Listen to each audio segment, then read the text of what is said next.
Welcome to Real Dad Bro Talk, where all the guys come to hang out. 100% real talk with Matt and company. Here we go. All right.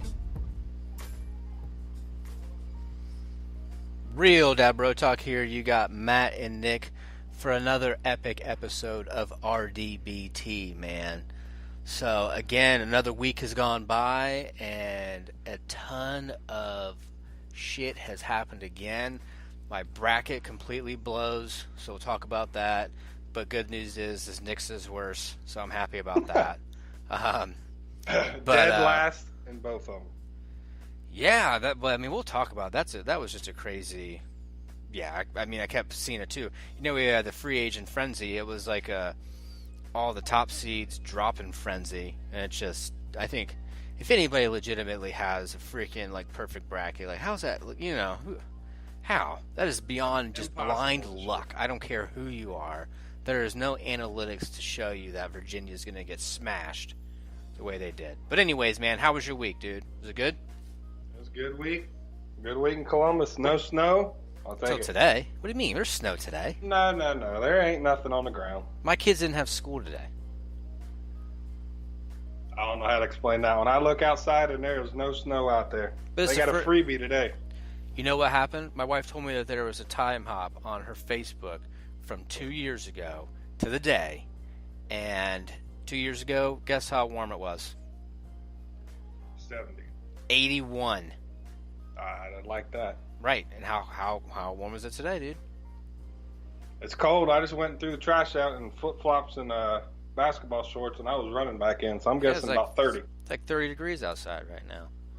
Oh, man. Yeah, I'm ready for the actual spring weather to finally show its face and, get some more weather in here. But, no, we got a good episode tonight, man. So we are definitely going to dive into the NCAA Tourney. We're going to talk about some upsets, kind of who's left. Maybe you saw something in some teams that's left in the bracket that could take it all the way this year that maybe we didn't think had an opportunity to do that. We'll talk about with the tourney. We'll talk about the RDBT bracket. We'll talk about who's winning because, like we said, we had a contest. So whoever wins the bracket will get a free merch off our website, brodadshop.com. And then we're going to talk about the AAF. That kind of hit the news waves a little bit recently too. That caught me. I guess I wasn't paying enough attention to that one, but we'll talk about that. And then we're going to talk about the freakiness of the interweb, not only on your computers anymore, but legitimately just on your phone and how it's just tracking you, trying to entice you to purchase or just creep you out a little bit. So we're going to talk about how that's all working out. And we're going to talk about if we kind of feel that that's a little bit overboard and get everyone's take on that one. So yeah, man. So the bracket. Who's leading the bracket right now? Who's winning in our bracket? So we got number one right now is is Mr. Mike Ryan with a 3-point lead. He's got Duke winning it all. He's got a chance still. He's got a pretty good looking bracket, I'll say that. That's good. So then who's next? So looks like Mike's winning. Drew, you're not going to win. Michigan State's out. Arizona's out. Duke, did Cincinnati advance? They did, didn't they? I can't remember. No, I thought they lost. Hold on. I thought so too. I'm out. Virginia took a fat crap on that one. By the way, while you research the Cincinnati thing, right?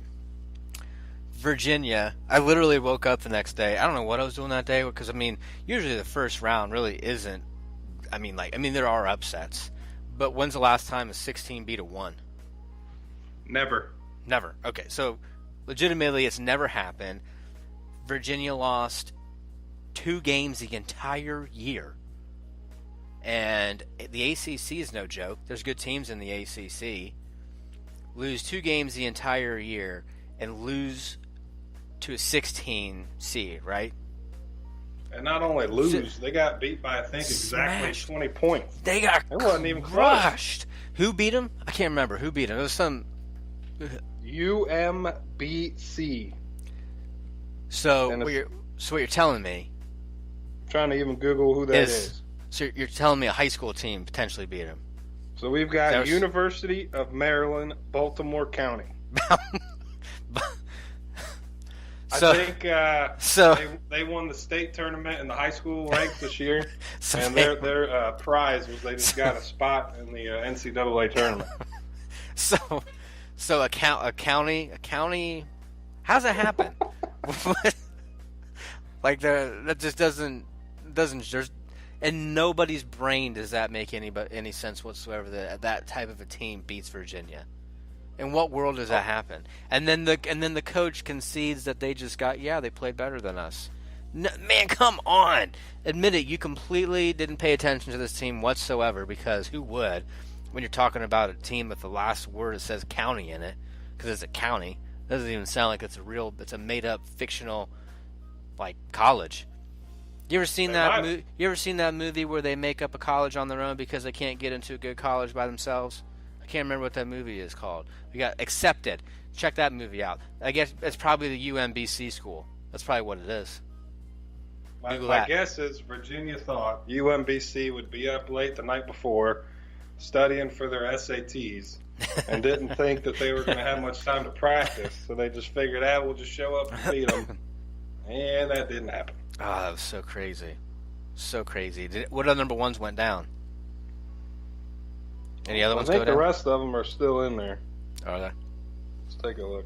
Well, I thought Michigan State was going to go. I mean, obviously farther than that too. But so here's a question I got for you. I thought Villanova lost. They didn't. They won. No, they're still in it. No. So when you're filling out these brackets, right, and you're watching the games, do you like what's kind of going on this year, where you got all these underdogs, these teams you would never even think about are winning?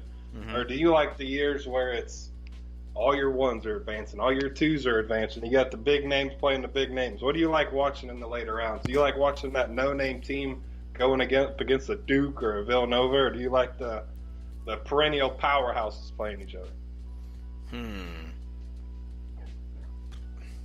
I guess I'm kind of torn on that one. I'm not.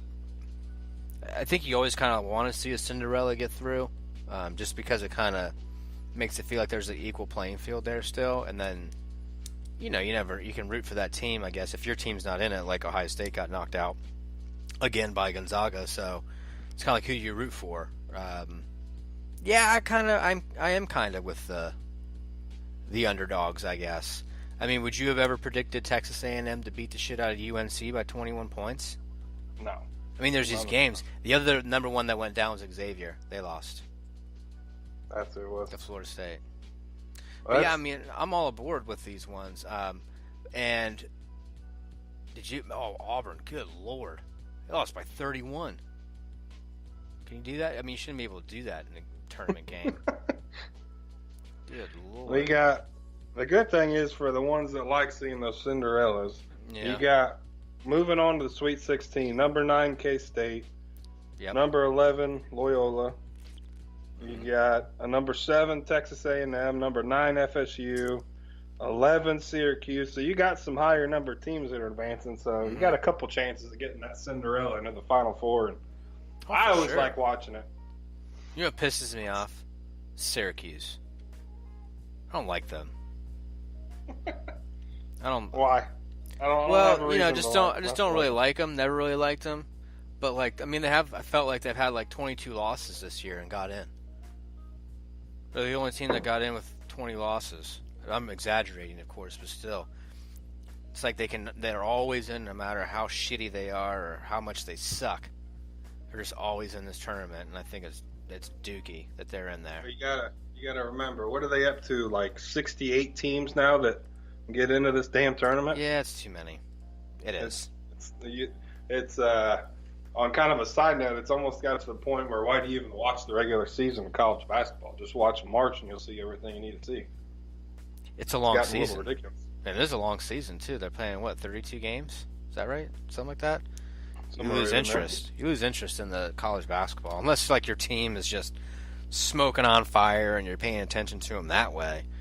But let's be honest, you pay attention to the championship, your conference championship tournament, and then you pay attention to everyone looks forward to March Madness.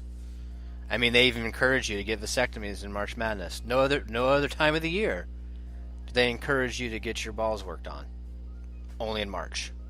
It's because it's that big of a deal. Go figure that one out. Yeah, I know with Ohio State, the only times I watched when they played Penn State, back before they kind of started going good. But then besides that game, I kind of would watch off the side to see what scores they had. But until the Big Ten champion or Big Ten conference tournament, I really wasn't watching at all. Right. It's too long. They need to lower that down, cut it in about half, put 32 teams in, and go from there. I concur. I agree. So out of the ones you got going here, right? Now that we got to kind of do a second chance bracket, what they're calling it. Who's going to go to your Final Four now with the teams remaining for you? So I would say in the East, I'm still the only team I got left in one of my brackets is Villanova. So I'm sticking with Villanova because the only team I got left that's going. Okay. And the Midwest, I still really like Duke. I thought they looked really good just to start the tournament. And my bracket actually picked them to lose, so I'm going against that one. But I would say Duke coming out of the Midwest. In the West, I'm gonna as much as this hurts me. Don't do it.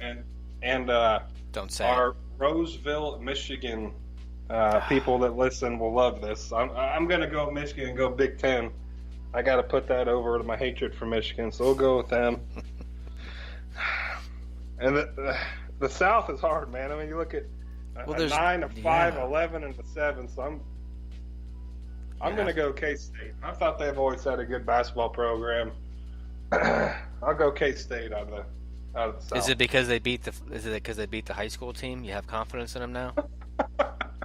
Hey, that high school team beat the number 1 seed. So. Crazy.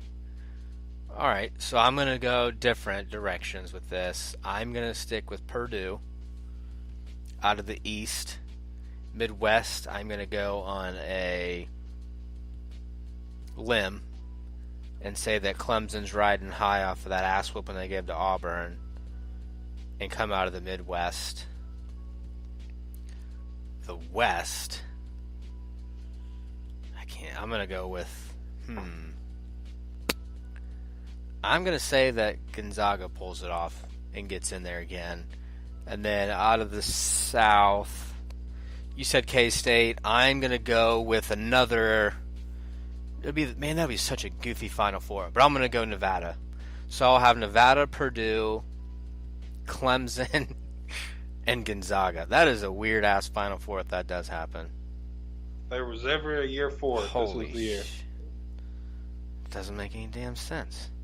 But that's why it's March Madness, right? We'll see what happens. It's called Madness for a reason. Makes everybody go insane. So there you go. So you said Mike Ryan was leading the pack? After the right. First 2 games, that's who's leading right now. All right, my friend. Comes down to this. We have Virginia going in there. Villanova, Duke. Okay, I see his bracket. He's got a good chance, but we'll see. We'll keep everybody updated as we go along, too. So, when do the next games start? Do you know? When is it, tomorrow? It should be this weekend. Thursday or Friday? I think it's tomorrow. So, tomorrow we'll start seeing some more games and see how this progresses, and best of luck again to everybody. And then, obviously, if me or you, well, you're not going to win because yours is really bad. But if somehow, some way, you don't have a chance. If somehow, some way I win, obviously it defers to number 2. Like, I'm not going to... I mean, I really like my stuff, our stuff on Bro Dad Shop, but I'm not going to... That's pretty confident. No, I'm just saying, like... Our stuff... already throwing out there that if you win, you're giving it to second place. Yeah, I'm just saying... That's pretty confident, huh? Hey, I'm just throwing it out there. And I'm just being a thoughtful person that I'm not going to collect and, on the merch. I'll give it away. It's cool. When I come back and win, I'll make the same deal. I won't take anything. Fair enough. Fair enough. All right, man. So we've heard of the XFL. we're all familiar with the Arena Football League. What other weird leagues are there that they've tried to do? Well, they have girl football, lingerie. Yeah. I wouldn't be disappointed to see that hit the mainstream at all. I don't think that there's no way. NBC, CBS, feel free to pick that up. I have no problem watching that. That will never happen. It'd be a huge outcry. There's no way. But then recently, something popped up, and I'm not gonna lie, I've never heard of it. Is the AAF, and what is the AAF? What's that stand for? Stands for Alliance of American Football. Alliance. Brand new league that's already got a start date of, I believe it's February 9th of 2019. Will be so it's right after the Super Bowl? It's going to be after the Super Bowl, right, for the NFL? It's pretty much damn near right after it. Figure the Super Bowl is probably early February, February 4th, 5th, 6th, somewhere in there, so it starts right as soon as it ends. I seen this a couple days ago. They started talking about it, and I was reading up on it. And so you kind of look at we haven't talked too much about it, but you got the XFL, and now you've got the Alliance of American Football. So you're going to have two different leagues that are kind of competing against each other to take over that spot as soon as the NFL ends. You've got that down period, which we're in right now, where you ain't got no football. There's nothing on. So they're trying to fill that void. And, I mean, NFL, any college football period is huge in the States. So they're trying to capitalize on an open market. I think the biggest thing for AAF is they seem to already have a plan in place. When the XFL and Vince McMahon came and did his little interview there, it was a month ago or so. Yeah, he had a lot of promises, and when people would ask questions, he couldn't really give any examples of when it would, like an exact date of when it would start, if it's going to be on TV. What they kept saying, he wanted to change the game or revolutionize the game or whatever little phrase he had coined, but he couldn't give any examples. They've kind of already taken a step further. They've already partnered with CBS. So they've got, I believe it's the inaugural game, and then I think the championship game will be on actual CBS, and then they'll have one game a week on CBS Sports Network. And then they're supposed to have an app or a website or something where you can go and watch all their games. But the biggest thing for them is they're trying to make some changes. So the biggest things, when I was reading on it, that they're changing is time clock. They're changing that from 40 down to 30. They're not doing kickoffs. They're trying to do kind of the same thing the XFL is doing, is they want to make the game safer. Sure. But they have already kind of come out and said how they're going to do that. So they're taking away kickoffs, because that is one where you get some pretty damn hard hits on kickoffs. Yeah. Extra points are a thing of the past. There are no extra points. As soon as you score a touchdown, you have to go for 2 points. And then onside kicks, because the kickoffs are gone. If you want a chance to score again, you're going to get the ball on your own 35-yard line, 4th and 10. So if you don't complete that, say you throw an incomplete pass, the other team's starting on your 35-yard line. So they're definitely making some changes that I think will work for them. It'll be interesting to see what kind of talent they get in there. I don't know if they'll be going after NFL players that had a couple years and are trying to make their way back to the NFL, or if they're looking at the college kids that didn't quite get the spotlight and didn't get drafted, or exactly who they're going after. But I'm kind of torn right now. You spend so much time with the NFL and fantasy football, and you invest. I invest my whole damn near Sunday watching football. Right. It's almost got a point where come early February, when the Super Bowl's over, and you've spent an entire year of watching your team. Say they made it all the way to the Super Bowl and your team won the Super Bowl. Yeah. You're watching all the way to February. Do you really want to turn around the next week and start following a brand new team? Is football, is it ingrained in us that much that you want to watch that much football, or do you like that little period where you got kind of a break before your team starts back up? I would vote for no break. And the reason why is now you have a whole new mainstream football opportunity that you can watch. You can get engaged with it. It's not going to be a small roster. There's going to be 8 teams of 50 players. So there's a lot of players that are going to be in here. So there's no doubt you're going to have people that you've heard of before in one way, shape, or form, or you're going to get breakout stars that for whatever reason didn't get the opportunity in the NFL, got overlooked, got passed over, whatever it is, and they get a chance to shine. Because a lot of times those people are going to the CFL right now, and they're playing out a lot of stuff there, or maybe their career is kind of dying down in the NFL, and they're still big names, and they still put butts in the seats, but they're just not as productive as they used to be. But maybe they could be more productive in a environment and like the AAF, right? And when you're talking about the XFL, I mean, you mentioned Vince McMahon, right? And what is Vince McMahon known for? Wrestling. When you talk about the AAF, now you're talking about, no one's probably really familiar with Charlie Ebersol, but you are familiar with Bill Polian, right? You know Bill Polian. You know Troy Polamalu. You know Hines Ward. You know Jared Allen. You know Justin Tuck. You know all those people. So it's almost like you feel that this is going to be something where they're going to bring in that type of a talent, because when it comes to Hines Ward, he is the player relations executive. Troy Polamalu, head of player relations. So now you have somebody, an ex-NFL player that knows what it takes to be in the NFL, play at a high level, and now he's your head of player relations. That speaks a lot, right? And Bill Polian has been around forever.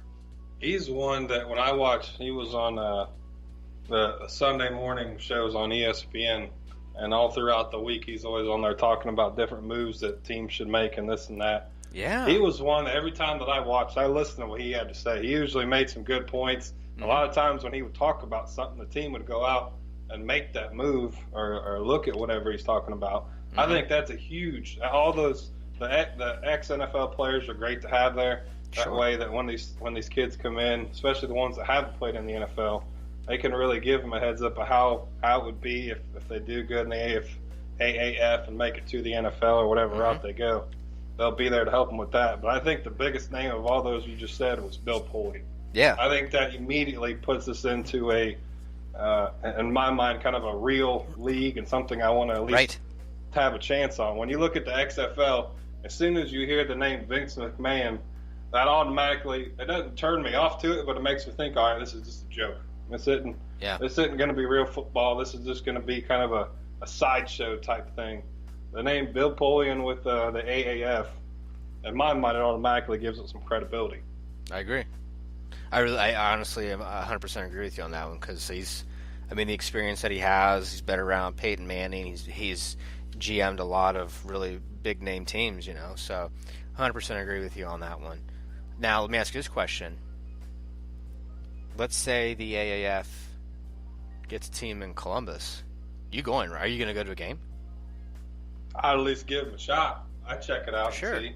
I was thinking about that when they started talking about they got 8 teams, but they haven't announced where those 8 markets will be. And I think it said over the next 10 to 12 weeks we're supposed to be coming out and saying where those teams will be at. I don't know if with like Ohio, for example, you're trying to play in February. If you're wanting to play outside, it's going to be some interesting football games.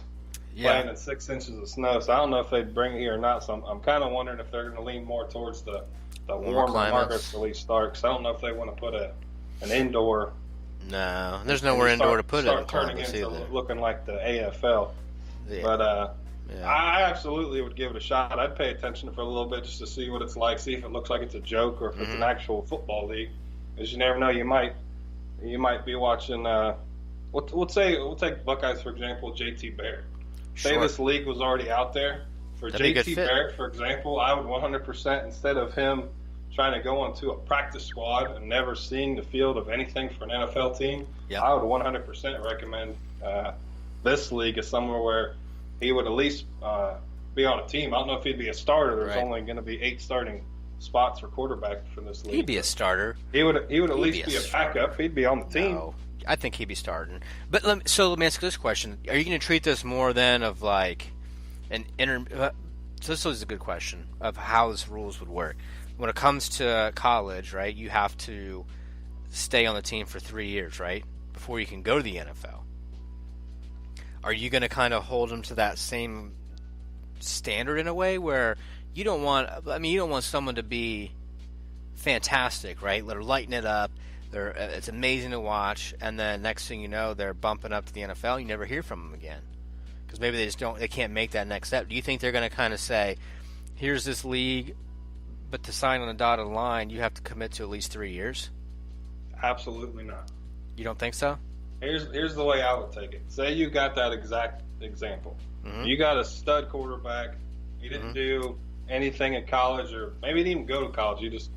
Some unrecruited kid shows up out of nowhere and lights it up. Sure. He goes to the NFL, ends up as a starter. How good of a promotional gig can they use that now for kids in college? Say, hey, look what we've done. We can put you into the NFL. We're not going to make you sign any kind of deal where if you light it up year one, you've got to at least play 2 more years with us. If you come in and you light us up, we're going to thank you for your service. We're going to make as much money off as you can, and we're still going to promote you even when you go to the NFL. I 100% would not advise them to have any sort of – I would still have probably like a 1-year contract or something like that, but something in the contract to where if they get that call from whatever team in the NFL, they can kind of void the contract when they go on to the big leagues. I don't know, man. That'd be cool to see, like, one way or the other. I just want to see it. I want to see the rules and kind of how that would play out. The playoffs are a 4-team playoff. And wouldn't it be kind of neat, though? I mean, we've been in that. I'm not saying that this isn't fun to always root for your team, right? But so let's say, because the Packers are our team, right? And they were doo-doo this year. And we didn't find us really rooting for anybody else because we hated everyone else that was in there. But now you have another avenue to root for another team. And then right after you're done rooting for this AFL team, NCAA football starts. I think that is I would be ecstatic if the AF works, man. To be honest with you. I would love to be able to watch. I don't think I'd get burned out from it.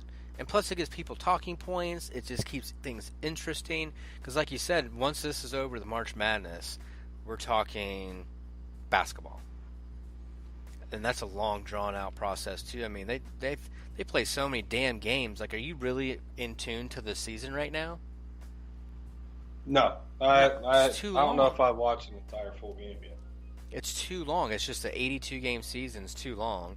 You have a little bit of a break, but that break is a joke. I mean, it's not a real break. It's like a 3-day, extended weekend, really. It's nothing crazy. And they're right back at it again. And then you have these long playoff series.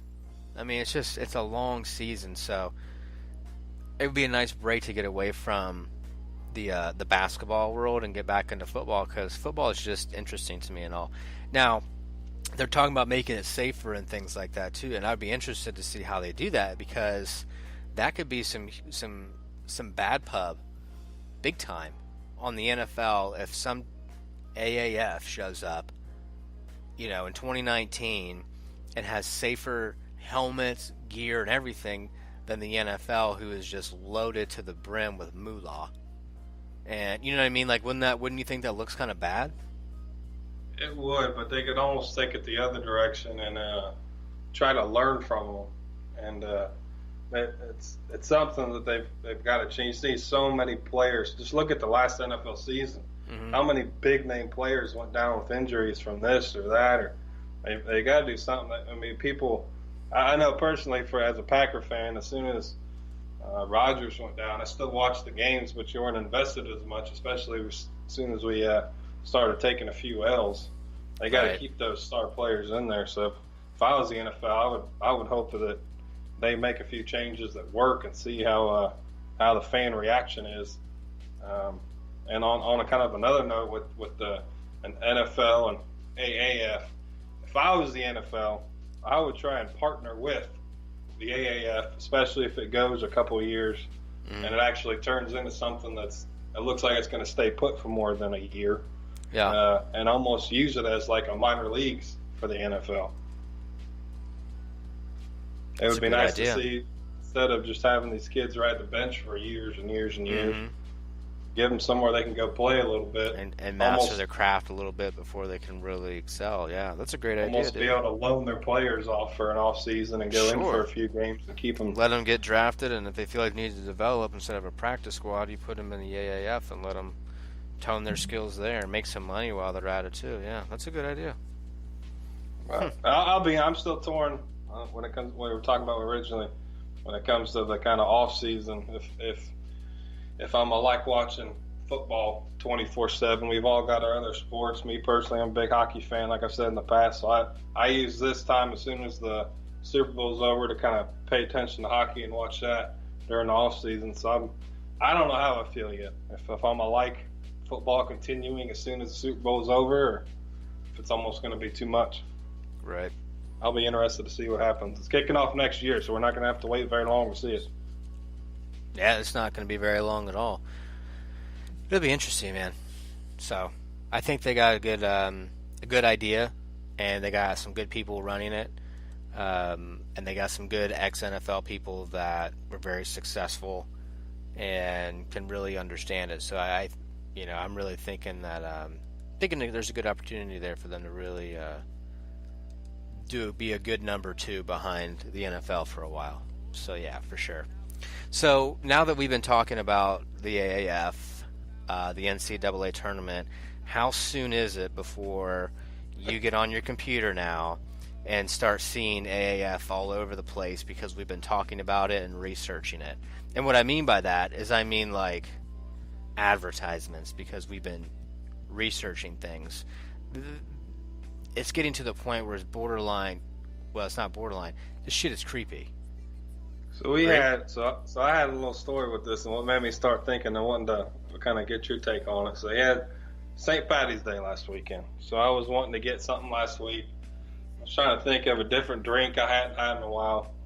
So I thought I want to drink some Irish car bombs, right? So you get Guinness, you get your Baileys, you get your Jameson, put it in there, you chug that bitch down as fast as you can. 2 days after, I didn't Google anything. I know how to make the drink. 2 days after I went and bought this stuff, I see 2 different ads on my Facebook for Jameson. Tell me that doesn't creep you out. I didn't search anything. There is no history. I was just talking about it, and all of a sudden I got ads for Jameson popping up on my Facebook.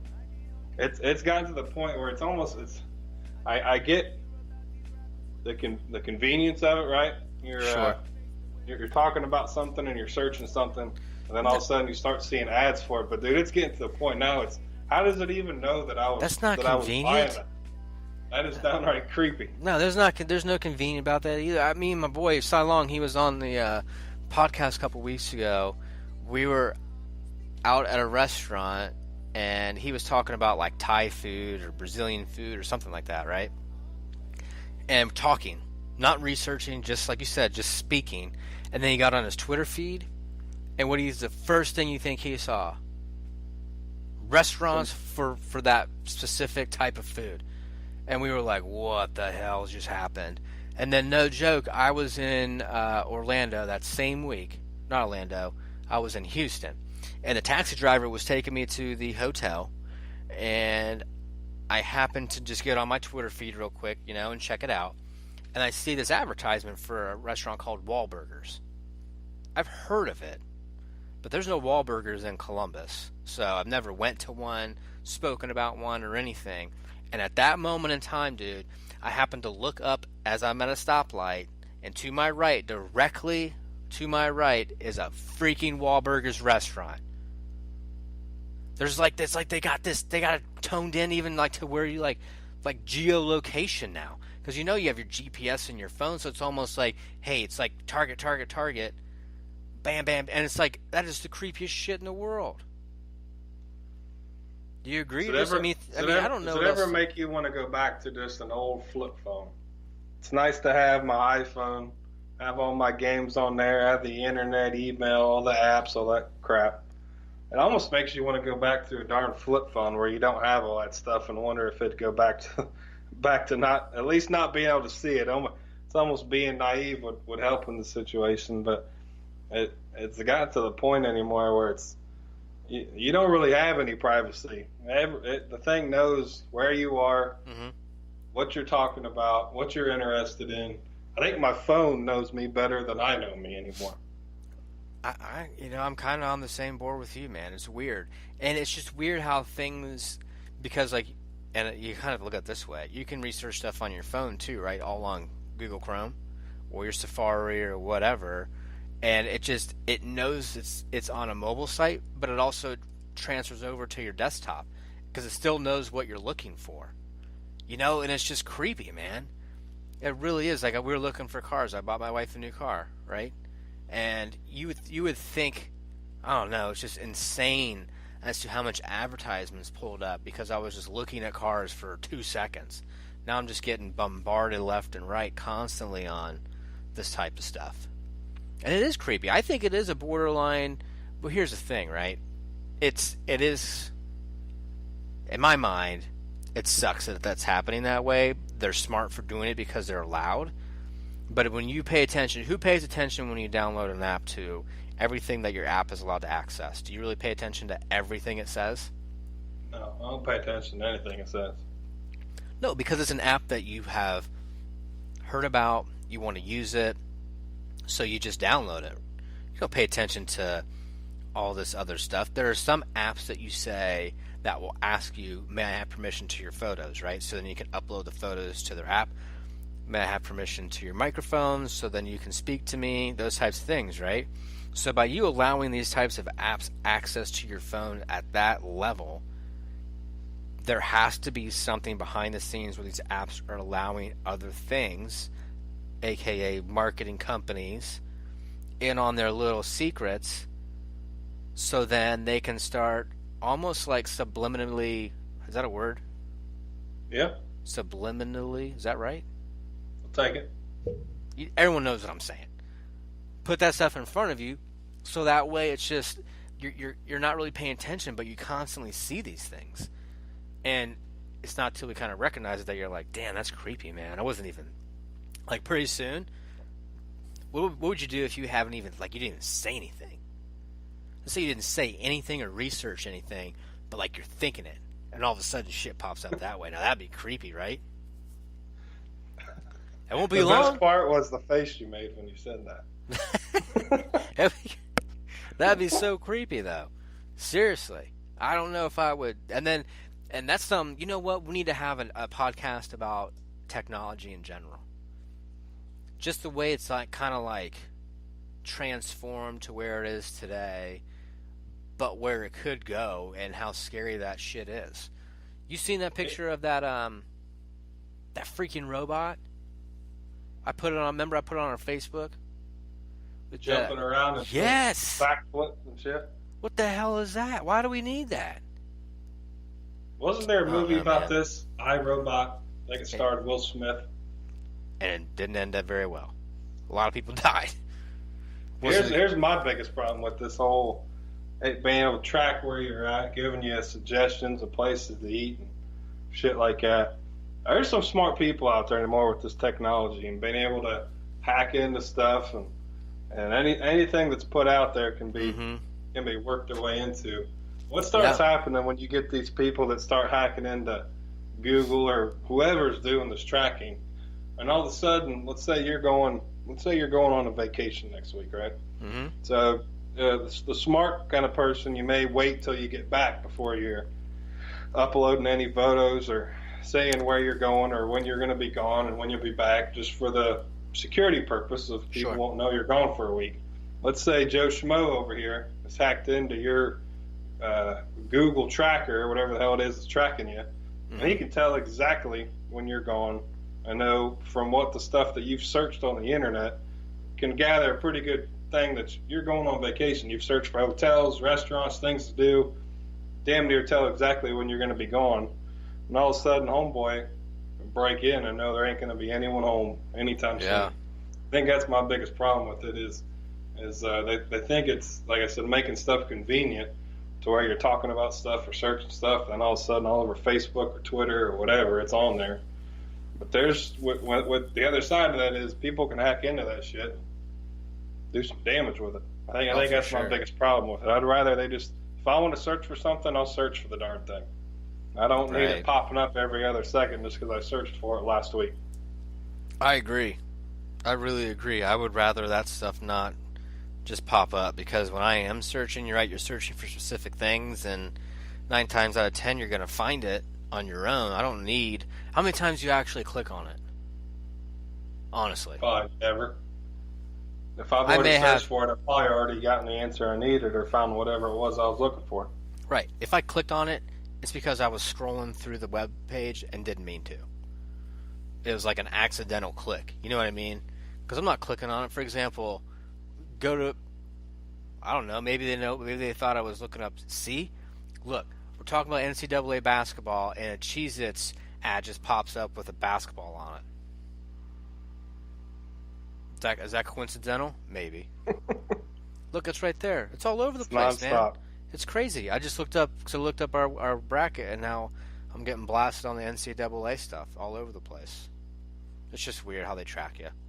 And I think, we have to be smart enough as we get through this, like you said. Don't be stupid and put your stuff out there while you're traveling, because then people are going to know that. Even when I travel for work, I'm not telling anybody, like, when I do it. You know what I mean? And I don't want anybody to know I'm not home sometimes, you know what I mean? So, but I feel like with these things, the way these phones are, and you have to have a lot of this GPS on for a lot of your apps to work. And you have to be able to, how convenient is it sometimes, too, when you don't, clear out your Safari history, so when you are searching for something, it pops right up. Maybe you should clear it out more. I even have my Do Not Track on my phone clicked on, just so they don't track me. And you know what they still do? They track me. There's just no way around it. They're finding ways around it, and it's all through these apps that we're downloading. How many apps do you have on your phone right now, you think? Probably about 40, 50. And that's probably average. That's probably really accurate, right? I probably feel most people have that many, if not plenty more, of apps. Even if they're using them or not using them, how many of them do you actually use all the time? Probably about 10. Right, exactly.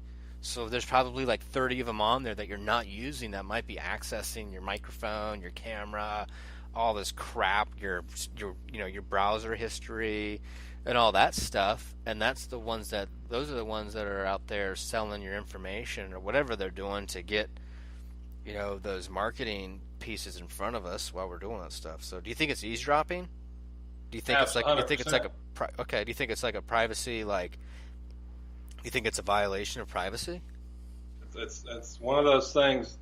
You had, 10, 15 years ago, telemarketers used to be able to have a list you could get on the do not call list. I think it's still around, but it doesn't do anything anymore. But back when it first came out, it actually helped. You stopped getting so many phone calls. Mm-hmm. It's almost if there was a do not track registry you could sign up on, and these different apps couldn't follow you around or give you these recommendations. I would 100% sign myself up, sign my wife up. Sure, me too, man. As my daughter got a phone, I'd be signing her up.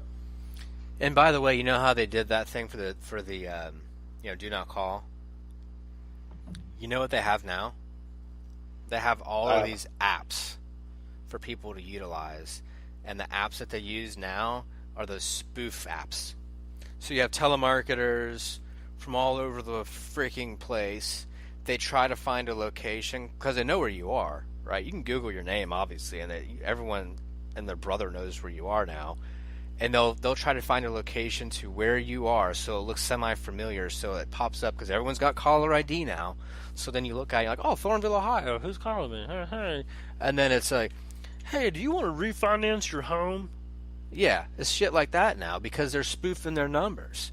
You try to call that number back, and it doesn't exist.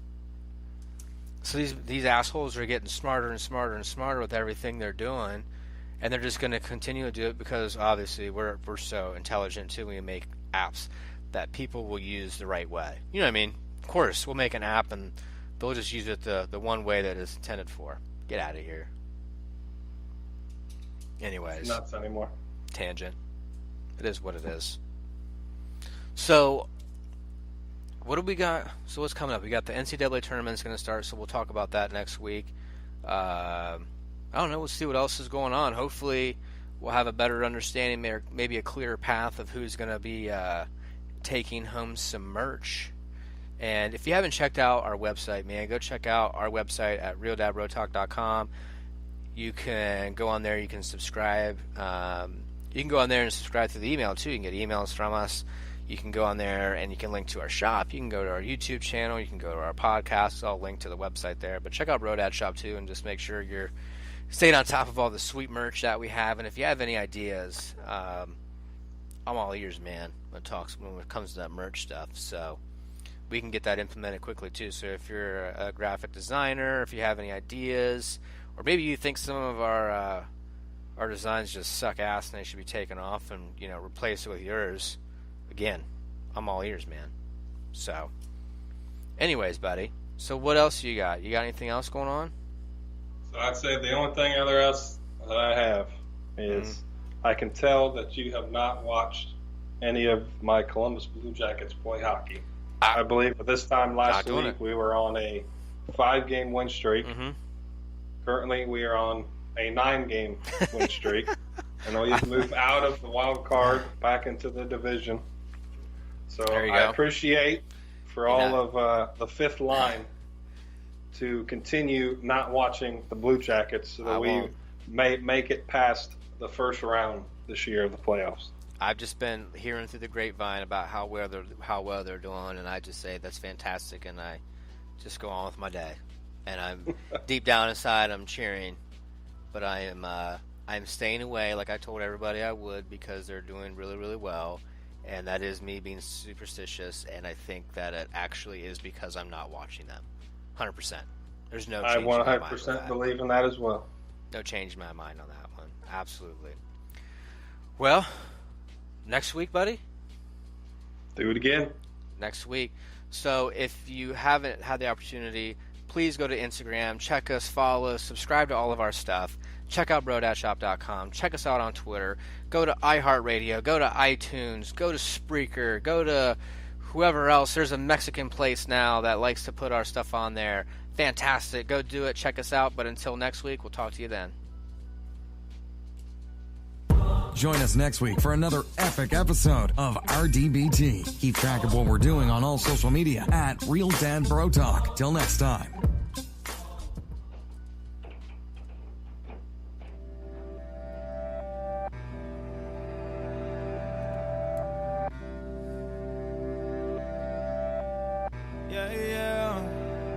Listening to my old songs back when I would talk about things that hadn't happened yet, but now I get to talk about. Just got back from South Beach, college.